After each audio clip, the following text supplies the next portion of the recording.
Al-Imam Syafi'i rahimahullah juga pernah mengatakan, janganlah kamu mau bertempat tinggal di satu negeri yang tidak ada orang alim dan tidak ada tabib atau dokter. Janganlah kamu mau bertempat tinggal di satu negeri yang tidak ada orang alim yang akan memberitahu kamu tentang agamamu, dan tidak ada tabib atau para medis yang akan memberitahu kamu tentang kondisi fisik kamu. Kaum muslimin rahimani wa rahimakumullah, manakala masing-masing individu membekali diri dengan ilmu agama yang memadai dan mengaplikasikan ilmu dalam kehidupan yang nyata, niscaya akan terwujud kehidupan yang harmonis. Masing-masing orang akan ditempatkan pada posisinya. Ini manakala masing-masing individu membekali diri dengan ilmu agama yang memadai dan mengaplikasikan ilmu dalam kehidupan, maka akan jauh dari kekacauan, akan terwujud kehidupan yang harmonis dan saling bergandengan tangan. Namun sebaliknya, manakala ilmu agama ini sudah jauh dari jiwa-jiwa kaum muslimin, maka yang ada adalah sebaliknya, pertikaian, perselisihan, sikap egois, sikap menang sendiri, dan semisalnya. Kaum muslimin rahimani wa rahimakumullah, ilmu Islam juga punya pengaruh yang sangat baik dalam hubungan atau interaksi antara rakyat dengan penguasanya. Para pendahulu kita yang saleh adalah sebaik-baik bukti terjadinya komunikasi yang baik antara penguasa dengan rakyatnya. Para penguasa berusaha menjalankan roda pemerintahan dengan penuh rasa tanggung jawab. Di samping itu pula, para penguasa di zaman itu, mereka memiliki sikap keterbukaan untuk mendapatkan masukan dari masyarakat, bahkan kritik yang membangun. Sebagai contoh yang nyata, ketika sahabat Abu Bakar radhiyallahu anhu sesaat beliau dibaiat menjadi pemimpin tertinggi umat Islam ini, beliau mengatakan, ayuhan nas, inni qad wallitu alaikum wa lastu bi khairikum, wa in ahsantu fa'inuni, wa in asa'tu faqawimuni. Wahai manusia, sesungguhnya aku didaulat untuk memimpin kalian, padahal aku bukan orang terbaik di antara kalian. Jika kebijakanku ini baik, maka tolonglah dukung kebijakan saya ini.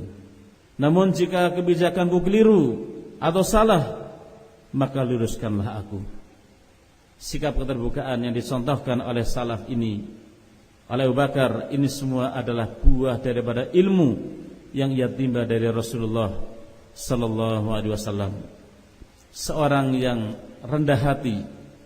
Nabi alaihi salatu wasallam telah menyandang sekian banyak kemuliaan, namun beliau tidak pernah menyombongkan dengan kemuliaannya. Beliau seorang yang tawadu. Nabi alaihi salatu wasallam seorang yang rendah hati. Beliau meskipun diundang untuk memakan kaki kambing, beliau pun mendatanginya. Beliau alaihi salatu wasallam, ketika ada seorang merunduk-runduk di hadapannya, beliau mengatakan, hawwin alaika, inni lastu bimalikin, innama ana ibnu mar'atin kanat ta'kulul qadid. Janganlah kamu merunduk-runduk di hadapan saya seperti itu. Saya bukan raja, saya hanyalah seorang anak yang ibu saya dahulu suka memakan dendeng yang di dagingnya dikeringkan. Abu Bakar mencontohkan kepada kita bahwa ilmu Islam yang ditimba oleh Abu Bakar dari Rasulullah SAW membentuk kepribadian yang tawadu dan santun, membentuk kepribadian yang tidak sombong, bahkan siap untuk dikoreksi kesalahannya. Demikian pula pendahulu kita sebagai masyarakat yang baik pula, mereka mengetahui kewajiban mereka terhadap penguasa. Mereka mendukung program-program yang baik, karena tanpa dukungan dari rakyat tentunya penguasa tidak akan dapat menjalankan roda pemerintahan dengan baik. Allah Subhanahu wa taala berfirman dalam surat Ali Imran ayat 103, wadhkuru ni'matallahi 'alaikum id kuntum a'da'an fa'allafa baina qulubikum fa asbahtum bi ni'matihi ikhwana. Dan ingatlah nikmat Allah yang Allah berikan kepada kalian di saat dahulu kalian saling bermusuhan, lalu Allah mempersatukan hati kalian sehingga dengan karunia-Nya kalian saling bersaudara. Islamlah yang mengangkat harkat dan martabat manusia. Islamlah yang telah menyatukan jiwa-jiwa manusia yang sebelumnya mereka saling bermusuhan.